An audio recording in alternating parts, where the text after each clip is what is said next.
إن الحمد لله نحمده ونستعينه ونستغفره ونعوذ بالله من شرور أنفسنا ومن سيئات أعمالنا من يهده الله فلا مضل له ومن يضلل فلا هادي له وأشهد أن لا إله إلا الله وحده لا شريك له وأشهد أن محمدًا عبده ورسوله يا أيها الذين آمنوا اتقوا الله حق تقاته ولا تموتن إلا وأنتم مسلمون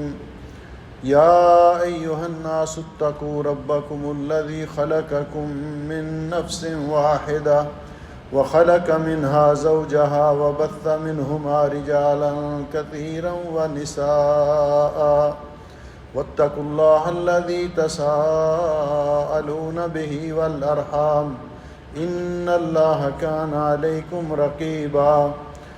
يا أيها الذين آمنوا اتقوا الله وقولوا قولا سديدا يصلح لكم أعمالكم ويغفر لكم ذنوبكم ومن يطع الله ورسوله فقد فاز فوزا عظيما اللهم صل على محمد وعلى آل محمد كما صليت على إبراهيم وعلى آل إبراهيم إنك حميد مجيد اللهم بارك على محمد وعلى آل محمد كما باركت على إبراهيم وعلى آل إبراهيم إنك حميد مجيد أما بعد فيا أيها الناس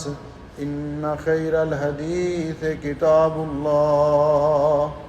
وخير الهدي هدي محمد صلى الله عليه وسلم وشر الأمور محدثاتها وكل محدثة بدعة وكل بدعة ضلالة وكل ضلالة في النار۔ قابل سعد احترام بزرگوں، بھائیوں اور عزیزوں، آج کے خطبہ جمعہ میں ہم اس عظیم الشان آیت کریمہ جو اللہ رب العزت نے نبی اکرم صلی اللہ علیہ وسلم پر میدان عرفات میں اس وقت نازل فرمائی جب آپ حجۃ الوداع ادا فرما رہے تھے، اس آیت کریمہ کے بارے میں چند گزارشات اور اس میں اللہ رب العزت نے جو انعامات حضرت محمد الرسول اللہ صلی اللہ علیہ وسلم اور آپ کی امت کے لیے ذکر کیے ہیں، ان کا بالاختصار تذکرہ اور تفصیل بیان کرنا مقصود ہے۔ یہ وہ عظیم آیت کریمہ ہے جس طرح کہ صحیح بخاری کے اندر یہ روایت موجود ہے کہ ایک دفعہ یہودیوں نے حضرت عمر ابن خطاب رضی اللہ تعالیٰ عنہ سے کہا کہ آپ کی کتاب مقدس میں اللہ رب العزت نے ایک ایسی آیت کریمہ نازل کی ہے، اگر وہ آیت ہم یہودیوں پہ نازل ہوتی تو ہم اس دن جس دن وہ آیت کریمہ نازل ہوئی تھی اس دن کو عید کا دن شمار کرتے، عید مناتے اور خوشیاں مناتے۔ تو حضرت فاروق اعظم رضی اللہ تعالیٰ عنہ نے فرمایا کہ مجھے پتہ ہے وہ آیت رسول اکرم صلی اللہ علیہ وسلم پر کس مقام پر اور کس دن نازل ہوئی۔ وہ یوم عرفہ کا دن تھا، یوم عرفہ تھا، میدان عرفات میں رسول اکرم صلی اللہ علیہ وسلم وقوف فرما رہے تھے، اور جمعے کا دن تھا، یعنی جس سال نبی پاک صلی اللہ علیہ وسلم نے حجۃ الوداع ادا فرمایا اس سال یوم عرفہ جمعہ کے دن تھا، تو وہ جمعے کا دن تھا، رسول اکرم صلی اللہ علیہ وسلم میدان عرفات میں وقوف فرما رہے تھے، تو اللہ رب العزت نے یہ آیت کریمہ نازل کی۔ گویا کہ حضرت عمر رضی اللہ تعالیٰ عنہ نے اس میں اشارہ فرمایا کہ یہ آیت کریمہ اس کے نزول پر ہمیں بھی خوشی ہے اور ہم پر بھی یہ عید کے دن نازل ہوئی، خوشی کے دن نازل ہوئی۔ اس آیت کریمہ کے نزول کے بعد رسول اکرم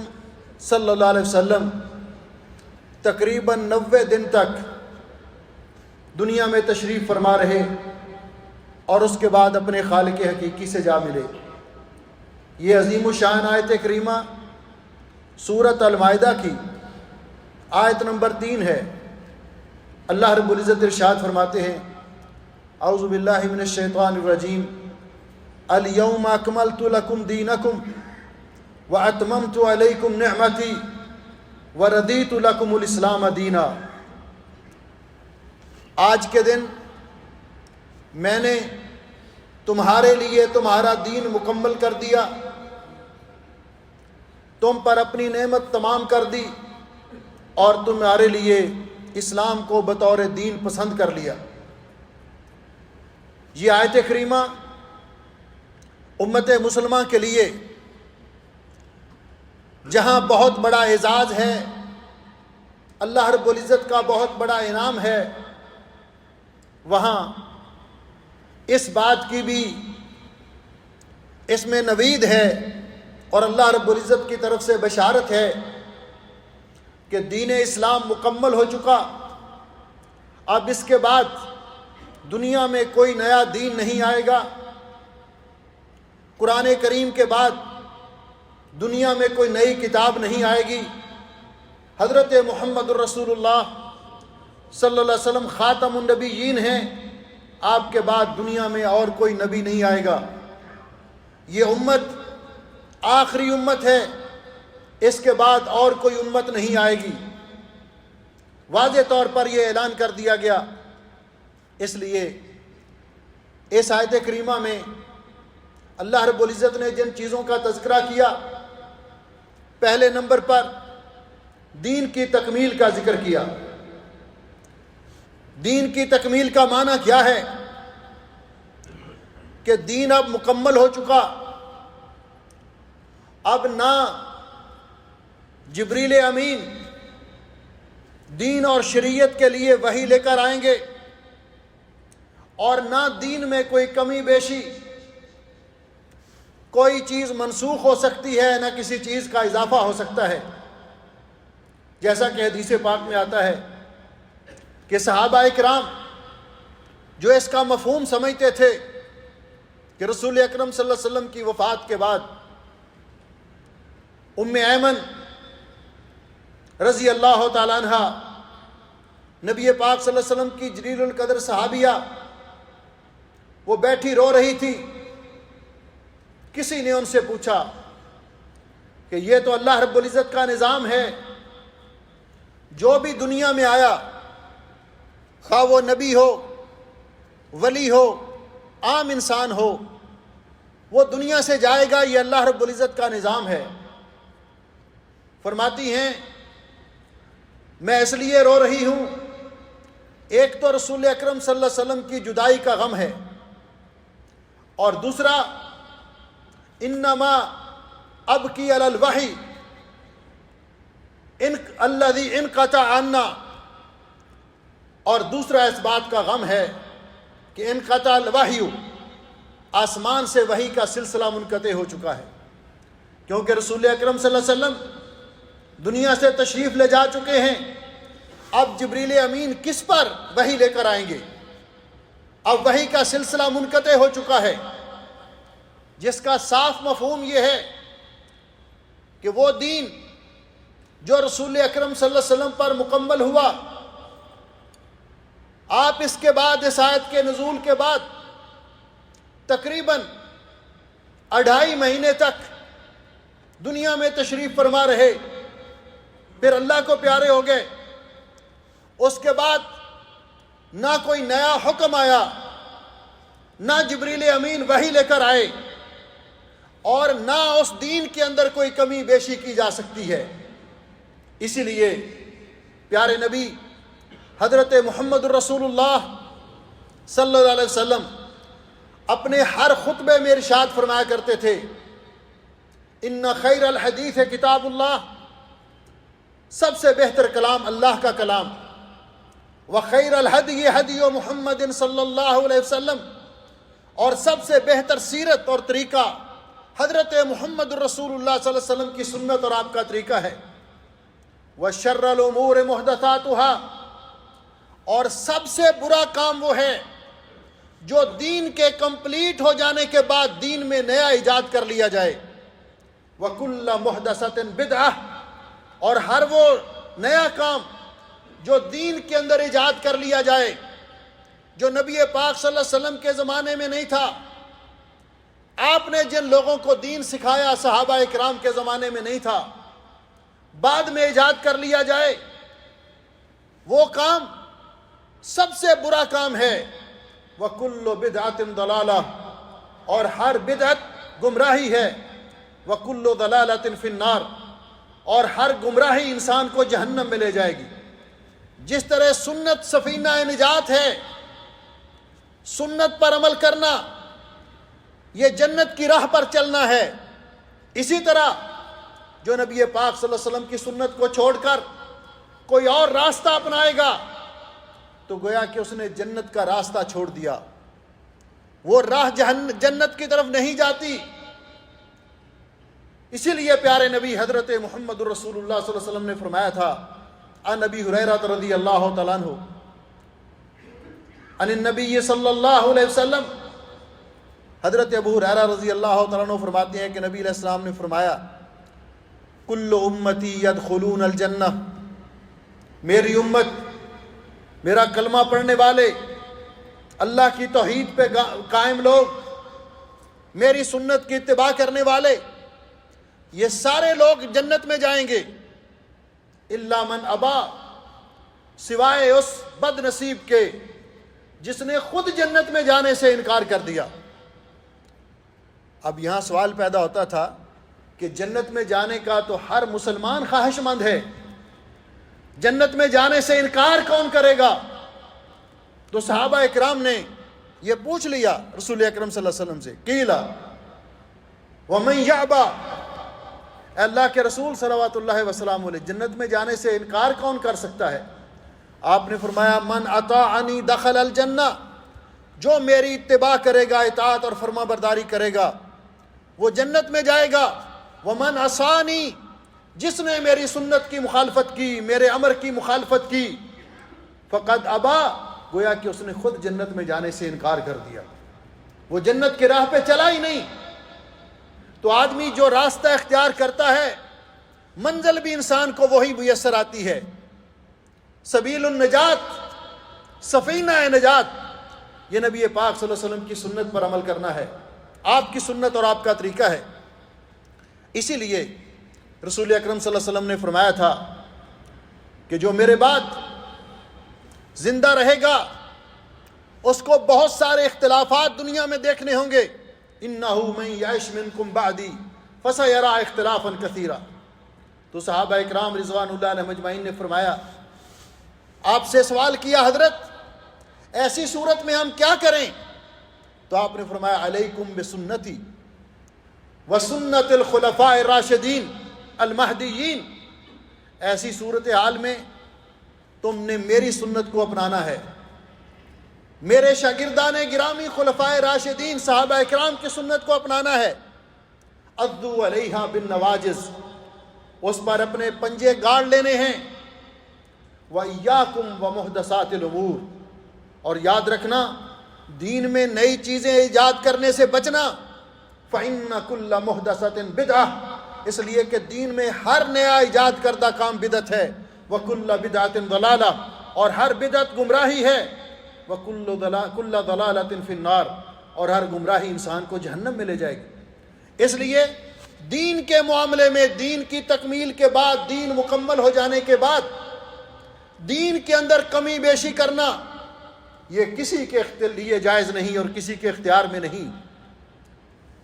جو ایسا کرے گا وہ دین کی راہ سے ہٹ جائے گا، اس دین سے اعراض کرے گا جو دین اللہ تعالیٰ نے حضرت محمد الرسول اللہ صلی اللہ علیہ وسلم پر نازل کیا۔ دین اسلام کے محاسن اور خوبیوں میں سے سب سے بڑی خوبی یہ بھی ہے کہ یہ دین کامل ہے، مکمل دین ہے، اس میں کسی قسم کا کوئی نقص موجود نہیں۔ دوسرا، یہ دین شامل ہے، یہ قیامت تک آنے والے لوگوں کے لیے ہے۔ تیسرا، یہ عالمگیر دین ہے، یہ کسی علاقے، کسی ملک، شہر کے لیے خاص نہیں، پوری دنیا کے لوگوں کے لیے ہے۔ اور تیسرا، اس دین کی حفاظت کی ذمہ داری اللہ نے لی ہے، اس دین کی حفاظت کی ذمہ داری اللہ نے لی ہے۔ اور چوتھا، اس دین کے اندر قیامت تک پیدا ہونے والے نئے مسائل، اس کے حل کے لیے اصول موجود ہیں، قواعد موجود ہیں۔ اس لیے دین اسلام یہ اللہ رب العزت کا بہت بڑا انعام، اور پھر اس کی تکمیل یہ امت پر اللہ رب العزت کا بہت بڑا احسان ہے۔ اسی لیے امام مالک رحمۃ اللہ علیہ فرمایا کرتے تھے کہ جس آدمی نے دین اسلام کے اندر اپنی طرف سے کوئی نئی چیز ایجاد کی، کوئی نیا کام شروع کیا دین کے حوالے سے، دین کے اندر عبادت کا وہ طریقہ جو نبی پاک صلی اللہ علیہ وسلم نے اختیار نہیں کیا، آپ کے صحابہ نے اختیار نہیں کیا، کسی نے اپنی طرف سے ایجاد کیا، دین کے کسی معاملے میں بھی اپنی طرف سے کوئی چیز ایجاد کی، تو ایک تو حضرت حذیفہ ابن یمان رضی اللہ تعالیٰ عنہ جو نبی پاک کے محرم راز ہیں، فرماتے ہیں کل عبادت لم یتعبد بها اصحاب محمد صلی اللہ علیہ وسلم فلا تعبدوها فإن الأول لم يدع للآخر مقالا۔ فرماتے ہیں ہر وہ عبادت جو نبی پاک صلی اللہ علیہ وسلم کے صحابہ نے نہیں کی اس کو عبادت نہ سمجھو، اس لیے کہ انہوں نے عبادت کرنے کا حق ادا کیا ہے، انہوں نے کوئی چیز ہمارے لیے باقی نہیں رہنے دی، کیونکہ نبی پاک صلی اللہ علیہ وسلم نے کامل دین ان تک پہنچایا اور انہوں نے اس پر عمل کیا۔ اس لیے یہ بات ذہن میں رہنی چاہیے، جتنے دین پر عمل کر کے ابو بکر رضی اللہ تعالیٰ عنہ، حضرت عمر رضی اللہ تعالیٰ عنہ، حضرت عثمان، حضرت علی رضی اللہ تعالیٰ عنہ مجمعین، اور جمیع صحابہ اکرام جتنے دین پر عمل کر کے جنتی بنے، آج کا مسلمان بھی اور قیامت تک آنے والے مسلمان اتنے دین پر عمل کر لیں، ان کے لیے بھی جنت کی گارنٹی ہے، ان کے لیے بھی جنت کی گارنٹی ہے۔ اس لیے حضرت عبداللہ ابن مسعود رضی اللہ تعالیٰ عنہ فرمایا کرتے تھے اتبعوا، نبی پاک صلی اللہ علیہ وسلم کی پیروی کرو، آپ کے نقش قدم پہ چلو، ولا تبتدعوا، دین کے اندر نئی نئی چیزیں ایجاد نہ کرو، اپنی مرضی سے کوئی چیز ایجاد کر لی، اپنی مرضی سے عبادت کا طریقہ بنا لیا، کیونکہ عبادت کی قبولیت کے لیے جو شرائط ہیں، پہلی شرط یہ ہے کہ اس میں اخلاص ہو، وہ اللہ کی رضا کے لیے ہو، دوسری شرط یہ ہے کہ وہ نبی پاک صلی اللہ علیہ وسلم کی سنت کے مطابق ہو۔ اگر عبادت کی، محنت کی، لیکن نبی پاک صلی اللہ علیہ وسلم کی سنت کے مطابق نہ ہوئی، کیونکہ اللہ تعالیٰ نے رسول اکرم صلی اللہ علیہ وسلم کو دنیا میں اسی لیے مبعوث کیا کہ آپ ہمیں عبادت کے طریقے سکھائیں۔ اگر ہر کسی نے اپنی منمانی کرنی ہے، ذکر کا طریقہ اور نوافل کا طریقہ اور عبادات کا، دیگر عبادات کے طریقے اپنی مرضی سے بنائے جو صحیح سند کے ساتھ نبی پاک صلی اللہ علیہ وسلم سے ثابت نہیں ہے، آپ کے صحابہ اکرام سے ثابت نہیں ہے، تو اس کو کیا ضرورت پیش آئی ایسا کرنے کی؟ اسی لیے امام مالک رحمۃ اللہ علیہ نے فرمایا، ان کے شاگرد ماجشون بیان کرتے ہیں کہ امام صاحب فرماتے ہیں جس آدمی نے من ابتدع فی الاسلام بدعۃ یراھا حسنہ، جس آدمی نے دین کے اندر کوئی نیا طریقہ ایجاد کیا اور اس کو وہ سمجھتا ہے کہ یہ چیز اچھی ہے، یہ طریقہ اچھا ہے، یہ عمل اچھا ہے،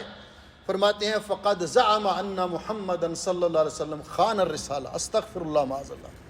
گویا کہ اس آدمی نے اپنے اس عمل سے یہ دعویٰ کیا ہے کہ حضرت محمد رسول اللہ صلی اللہ علیہ وسلم نے پوری رسالت ہم تک نہیں پہنچائی۔ استغفر اللہ معاذ اللہ۔ یہ گویا کہ اس نے ثابت کرنے کی کوشش کی ہے کہ طریقہ تو بڑا اچھا تھا لیکن پیارے نبی نے ہمیں بتایا نہیں۔ اس کے بعد امام صاحب یہ آیت پڑھتے ہیں الیوم اکملت لکم دینکم، کہ اللہ تعالیٰ نے فرمایا کہ آج کے دن میں نے تمہارے لیے تمہارا دین مکمل کر دیا، اور پھر فرماتے ہیں فما لم یکن یومئذ دینا فلا یکون الیوم دینا، جو نبی پاک صلی اللہ علیہ وسلم کے زمانے میں دین نہیں تھا وہ آج بھی دین نہیں بن سکتا، کیونکہ دین مکمل ہو چکا ہے اور وحی کا سلسلہ ختم ہو چکا ہے۔ اس لیے آدمی یہ نہ سمجھے، عبادات کی کوانٹیٹی کو نہ دیکھے، کوالٹی کو دیکھے کہ میری یہ عبادت نبی پاک صلی اللہ علیہ وسلم کے طریقے کے مطابق بھی ہے کہ نہیں، وگرنہ اللہ رب العزت نے قرآن پاک میں فرمایا عاملۃ ناصبہ، بہت سارے ایسے لوگ ہوں گے عمل کرنے والے اور عمل کر کر کے تھک جانے والے، تسلا نارا حامیہ، وہ دہکتی آگ میں داخل ہوں گے قیامت کے دن، اللہ ہمیں محفوظ فرمائے۔ اس لیے کہ انہوں نے عمل تو کیا ہوگا لیکن نبی پاک صلی اللہ علیہ وسلم کی سنت کے مطابق نہیں ہوگا، یا عمل تو کیا ہوگا اور اس میں اخلاص نہیں ہوگا، اللہ کی رضا کے لیے نہیں ہوگا۔ اس لیے شیطان کو یہ بات بڑی پسند ہے، جس طرح کہ حضرت سفیان ثوری فرماتے ہیں البدعۃ احب الی الشیطان من المعصیہ، بدعت وہ چیز ہے جو سنت کے مقابلے میں ایجاد کی جائے، تو فرماتے ہیں شیطان کو گناہ کی نسبت بدعت سے زیادہ عزیز ہے، وہ انسان کو بدعت میں مبتلا کر کے زیادہ خوش ہوتا ہے، اس لیے کہ گناہ گار کو کبھی نہ کبھی احساس ہوتا ہے کہ میں گناہ کر رہا ہوں، وہ اللہ سے معافی مانگ لیتا ہے، لیکن جو بدعت کا پہ عمل پیرا ہے وہ اس کو نہ غلطی سمجھتا ہے نہ معافی مانگتا ہے، وہ اس کو اچھا سا کام سمجھ کے کر رہا ہوتا ہے۔ رسول اکرم صلی اللہ علیہ وسلم نے جس طرح دین اللہ نے مکمل کیا، پیارے نبی حضرت محمد الرسول اللہ صلی اللہ علیہ وسلم نے پورا دین ہم تک پہنچایا۔ حضرت ابن عباس رضی اللہ تعالیٰ عنہ فرماتے ہیں کہ نبی پاک صلی اللہ علیہ وسلم نے فرمایا، حضرت عبداللہ ابن مسعود رضی اللہ تعالیٰ عنہ فرماتے ہیں کہ رسول اکرم صلی اللہ علیہ وسلم نے فرمایا انہ لیس شیء یقربکم من الجنہ ویباعدکم من النار الا وقد امرتکم بہ، کوئی ایسی چیز نہیں، کوئی ایسا عمل نہیں جو آپ کو جنت کے قریب کرنے والا ہو اور جہنم سے دور کرنے والا ہو، یا کوئی ایسا عمل نہیں جو آپ کو جنت کے قریب کرنے والا اور جہنم سے دور کرنے والا ہو الا وقد امرتکم بہ، لیکن میں نے آپ کو اس کا حکم دیا ہے، آپ کو بتا دیا ہے، اور کوئی ایسا عمل نہیں جو آپ کو جہنم کے قریب کرنے والا اور جنت سے دور کرنے والا ہو الا وقد نہیتکم عنہ، لیکن میں نے آپ کو اس سے روک دیا ہے، منع کر دیا ہے۔ پورا دین آپ نے پہنچایا۔ حجۃ الوداع کے موقع پر آپ نے یہ گواہی لی سب لوگوں سے جو وہاں موجود تھے، الا هل بلغت، کیا میں نے اللہ کا دین آپ تک پہنچا دیا ہے؟ سب نے بیک آواز کہا تھا اللہم نعم، جی ہاں آپ نے اللہ کا دین مکمل طور پر ہم تک پہنچا دیا ہے۔ تو پھر آپ نے اللہ کو گواہ بنا کر فرمایا اللہم فاشہد، اللہ تو گواہ ہو جا، یہ لوگ آج گواہی دے رہے ہیں۔ نبی پاک صلی اللہ علیہ وسلم نے دین کی کوئی چیز استغفر اللہ معاذ اللہ ہم سے چھپائی نہیں، پورا دین بے کمال ہی و تمام ہی جس طرح آپ پہ نازل ہوا آپ نے امت تک پہنچایا۔ اور پھر فرمایا فَلْيُبَلِّغِ الشَّاهِدُ مِنْكُمُ الْغَائِبَ، جو لوگ آج موجود ہیں بعد میں آنے والے لوگ ان تک میری یہ بات پہنچا دیں۔ جب دین مکمل پہنچ چکا تو کسی کو اس میں یہ جسارت اور یہ حرکت نہیں کرنی چاہیے ایسی کہ وہ دین کے اندر اپنی طرف سے کہے کہ یہ کام تو اچھا ہے، کرنا چاہیے۔ ہر چیز کو، ہر عمل سے، دین کا ہر کام کرنے سے پہلے ہمیں چیک کرنا چاہیے کہ اس پر حضرت محمد الرسول اللہ صلی اللہ علیہ وسلم کی مہر ہے کہ نہیں۔ امر علیہ سکۃ نبویۃ ضرب المدینۃ اشرف البلدان، کہ ہمارا کام، یہ کام نبی پاک صلی اللہ علیہ وسلم نے کیا ہے کہ نہیں کیا۔ جو کام نبی پاک صلی اللہ علیہ وسلم نے کیا اس کو کرنا سنت دین کے اندر، اور جو نہیں کیا اس کو چھوڑنا سنت ہے۔ اس لیے دین وحی الہی کا نام ہے، اور وحی الہی کے دو سرچشمے ہیں، ایک اللہ کی کتاب اور ایک نبی پاک صلی اللہ علیہ وسلم کی سنت، یہاں سے ہمیں دین ملے گا۔ اور پیارے نبی حضرت محمد رسول اللہ صلی اللہ علیہ وسلم نے حجۃ الوداع کے موقع پر ارشاد فرمایا تھا خطبہ دیتے ہوئے، ایھا الناس انی قد ترکت فیکم، میں تمہارے اندر وہ چیزیں چھوڑ کے جا رہا ہوں، اگر تم ان کو مضبوطی سے تھامے رکھو گے کبھی گمراہ نہیں ہوگے، کتاب اللہ و سنت رسول ہی، ایک اللہ کی کتاب و سنت رسول ہی، اور دوسرا اس کے نبی کی سنت۔ کتاب و سنت یہ دین کی اصل ہے، ان سے صحیح دین ملے گا۔ اس لیے اللہ رب العزت نے جہاں ہمیں دین اسلام عطا کیا، دین اسلام کی تکمیل کی، اس کی حفاظت کی ذمہ داری لی، یہ اس امت کے لیے بہت بڑا اعزاز ہے۔ اسی طرح اللہ رب العزت نے فرمایا وَأَتْمَمْتُ عَلَيْكُمْ نِعْمَتِي، میں نے تم پر اپنی نعمت تمام کی۔ اللہ کی بے شمار نعمتوں میں سے ایک عظیم الشان نعمت دین اسلام ہے۔ اسی لیے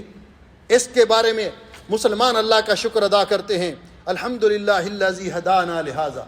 وما کنا لنہتدی لولا ان ہدانا اللہ۔ یہ اللہ کی توفیق ہے کہ اللہ نے ہمارے لیے ہمیں دین اسلام عطا کیا ہے، اور یہ اللہ کی نعمتوں میں سے ایک عظیم نعمت ہے۔ اسی پر دنیا اور آخرت کی کامیابی اور کامرانی کا انحصار ہے۔ وہ لوگ جنہوں نے نبی پاک صلی اللہ علیہ وسلم کی دعوت پر اسلام قبول کیا اور ابھی اسلام کی حقیقت کو سمجھے نہیں تھے، تو انہوں نے آپ پر جب یہ آپ کے پاس آ کر احسان جتلانے کی کوشش کی، یمنون علیک ان اسلموا، کہ یہ لوگ آپ کے پاس آ کر احسان جتلاتے ہیں کہ یہ اسلام لے آئے، قل لا تمنوا علی اسلامکم، میرے پیارے حبیب فرما دیجئے، انہیں کہہ دیجئے کہ مجھ پر اپنے اس ایمان لانے اسلام لانے کا احسان نہ جتلاؤ، بل اللہ یمن علیکم ان ہداکم للایمان، بلکہ یہ تو اللہ کا آپ پر احسان ہے کہ اللہ نے آپ کو اسلام اور ایمان کی توفیق بخشی ہے۔ اللہ رب العزت نے ہم پر یہ بہت بڑا انعام فرمایا، اور میں واتممت علیکم نعمتی، میں نے تم پر اپنی نعمت تمام کر دی۔ دین اسلام جیسا دین تمہیں عطا کیا، یہ اللہ رب العزت کی بے شمار نعمتوں میں سے عظیم نعمت ہے۔ اس پر ہمیں اللہ کے حضور جتنا ہم اللہ کا شکر ادا کریں کم ہے۔ پیارے نبی صلی اللہ علیہ وسلم کی امتی ہونا ہمارے لیے باعث اعزاز ہے، باعث شرف ہے، اسی طرح اور بہت بڑی نعمت ہے اللہ کی۔ اسی طرح دین اسلام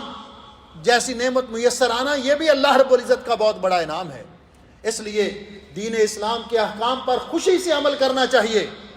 دین اسلام کے احکام کو اپنے اوپر بوجھ اور برڈن نہیں سمجھنا چاہیے، بلکہ اللہ کا اعزاز، اللہ کا انعام سمجھ کر ہمیں اللہ تعالیٰ کا شکر ادا کرنا چاہیے۔ اور جو دین اسلام کے احکام کو خوشی سے قبول کرتا ہے اسی کی اللہ تعالیٰ نے قرآن پاک میں تعریف کی ہے، افمن شرح اللہ صدرہ للاسلام فہو علی نور من ربہ، جس آدمی کا سینہ اللہ اسلام کے لیے کھول دیتا ہے وہ اللہ کی طرف سے ایک نور اور روشنی پر ہوتا ہے، اس کی روشنی میں وہ زندگی بسر کرتا ہے۔ تو ہم اس نعمت پر بھی اللہ رب العزت کا شکر ادا کرتے ہیں۔ اقول قولی ھذا، اللہ تعالیٰ ہمیں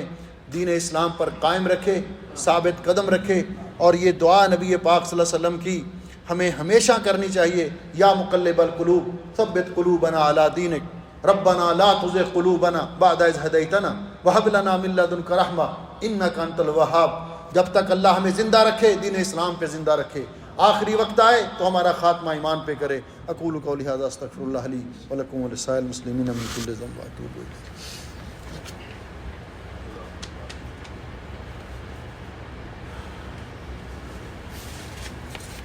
ان الحمد للہ نحمده ونستعینه ونستغفره ونعوذ باللہ من شرور انفسنا ومن سیئات اعمالنا من يهده الله فلا مضل له ومن يضلل فلا هادي له واشهد ان لا اله الا الله وحده لا شريك له واشهد ان محمدا عبده ورسوله۔ اما بعد، اس آیت سے متعلقہ چھٹی چیز وہ یہ ہے، اس آیت کا آخری حصہ، کہ اللہ رب العزت نے فرمایا وَرَضِيتُ لَكُمُ الْإِسْلَامَ دِينًا، میں نے تمہارے لیے اسلام کو بطور دین پسند کر لیا ہے۔ اللہ رب العزت کی پسند یقیناً اللہ کے بندوں کے لیے خیر و برکت کا باعث ہے، ہماری مصلحت کے لیے ہے۔ جو اللہ رب العزت کی پسند، جو اللہ نے اپنے بندوں کے لیے پسند کی ہے چیز، اس کو چھوڑ کر کسی اور چیز کو اختیار کرنے کی کوشش کرے گا تو اللہ رب العزت نے اس کے بارے میں فرمایا ان الدین عند اللہ الاسلام، اللہ تعالیٰ کے ہاں اگر دین ہے تو اسلام ہے۔ اس کو اللہ نے تمام ادیان پہ غالب کیا، اور پھر فرمایا وَمَن يَبْتَغِ غَيْرَ الْإِسْلَامِ دِينًا فَلَن يُقْبَلَ مِنْهُ وَهُوَ فِي الْآخِرَةِ مِنَ الْخَاسِرِينَ، جو دین اسلام کو چھوڑ کر کسی اور دین کو اختیار کرے گا، کسی اور دین کو بہتر سمجھے گا، وہ آخرت میں خسارہ پانے والوں میں سے ہوگا۔ اللہ تعالیٰ کی اس پسند پر ہم راضی ہیں اور ہم اللہ تعالیٰ کا شکر ادا کرتے ہیں۔ اور پیارے نبی حضرت محمد رسول اللہ صلی اللہ علیہ وسلم نے فرمایا عن ابی سعید الخدری رضی اللہ تعالیٰ عنہ، ان رسول اللہ صلی اللہ علیہ وسلم قال من قال رضیت باللہ ربا وبالاسلام دینا وبمحمد رسولا وجبت لہ الجنہ، جو آدمی یہ کلمات کہتا ہے کہ میں اللہ تعالیٰ کے رب ہونے پہ راضی ہوں، رضیت باللہ ربا وبالاسلام دینا، اور اسلام کے دین ہونے پہ راضی ہوں، میں اس دین پر بڑا خوش ہوں، وبمحمد الرسولا، اور حضرت محمد رسول اللہ صلی اللہ علیہ وسلم کے رسول ہونے پر راضی ہوں، وجبت لہ الجنہ، اس کے لیے جنت واجب ہو جاتی ہے۔ اور دوسری حدیث میں رسول اکرم صلی اللہ علیہ وسلم نے فرمایا ما من عبد یقول حین یمسی وحین یصبح رضیت باللہ ربا وبالاسلام دینا وبمحمد نبیا صلی اللہ علیہ وسلم ثلاث مرات، جو آدمی صبح کے وقت 3 مرتبہ اور شام کے وقت 3 مرتبہ یہ کلمات کہتا ہے، رضیت باللہ ربا وبالاسلام دینا وبمحمد نبیا صلی اللہ علیہ وسلم، تو اللہ کان حقا علی اللہ ان یرضیہ، تو اللہ تعالیٰ قیامت کے دن ضرور اس کو خوش کرے گا، قیامت کے دن اللہ اس کو ضرور راضی کرے گا جو ان چیزوں پہ راضی ہوا۔ تو جب ہم دین اسلام کے دین ہونے پر راضی، تو پھر اللہ رب العزت کا یہ ارشاد اپنے لوح دماغ پر لکھ لیجئے، اپنے قلب و اذہان میں نقش کر لیجئے کہ اللہ رب العزت نے فرمایا یا ایھا الذین آمنوا ادخلوا فی السلم کافہ، جس مالک نے تم پر اتنا احسان کیا کہ دین اسلام جیسا عظیم الشان دین، اپنا پسندیدہ دین تمہیں عطا کیا، مکمل بھی کیا، اس کی حفاظت بھی کی، اس دین کے اندر پورے کے پورے داخل ہو جاؤ، اس دین کے اندر پورے کے پورے داخل ہو جاؤ۔ ولا تتبعوا خطوات الشیطان انہ لکم عدو مبین، شیطان کے نقش قدم پہ نہ چلو، وہ تمہارا کھلم کھلا دشمن ہے۔ کچھ احباب نے دعا کے لیے اپیل کی ہے، ہمارے ایک ساتھی ہیں بھائی محمد آصف صاحب، حافلوری والے خیتان میں رہتے ہیں، وہ ICU میں ہیں، ان کے لیے دعا کریں اللہ ان کو شفا عطا فرمائے، اور بھی جو مسلمان بیمار ہیں ان کے لیے دعا کریں اللہ ان کو شفا عطا فرمائے۔ ایک بھائی نے کاروبار کے سلسلے میں کہا ہے، اور بھی بہت سارے بھائی کوئی کامے کی وجہ سے، کوئی کاروبار کی وجہ سے پریشان ہیں، سب کے لیے دعا کریں اللہ سب پریشان مسلمانوں کی پریشانیاں دور فرمائے۔ ان اللہ و ملائکتہ یصلون علی النبی یا ایھا الذین آمنوا صلوا علیہ وسلموا تسلیما، اللہم صل علی محمد وعلی آل محمد کما صلیت علی ابراہیم وعلی آل ابراہیم انک حمید مجید، اللہم بارک علی محمد وعلی آل محمد کما بارکت علی ابراہیم وعلی آل ابراہیم انک حمید مجید، ربنا ظلمنا انفسنا وإن لم تغفر لنا وترحمنا لنكونن من الخاسرین، اللہم انک عفو تحب العفو فاعف عنا، اللہم اشف مرضانا ومرضى المسلمین، اللہم اقض حاجاتنا وحاجات المسلمین، اللہم انت ولینا فی الدنیا والآخرہ، توفنا مسلمین والحقنا بالصالحین، اللہم اشف مرضانا ومرضى المسلمین، اللہم اغفر للمسلمین المیتین، اللہم اجعل هذا البلد آمنا مطمئنا رخاء سخاء وسائر بلاد المسلمین، ربنا آتنا فی الدنیا حسنہ وفی الآخرۃ حسنۃ وقنا عذاب النار، سبحان ربک رب العزۃ عما یصفون وسلام علی المرسلین والحمد للہ رب العالمین۔ صفحہ درست کر رہے ہیں۔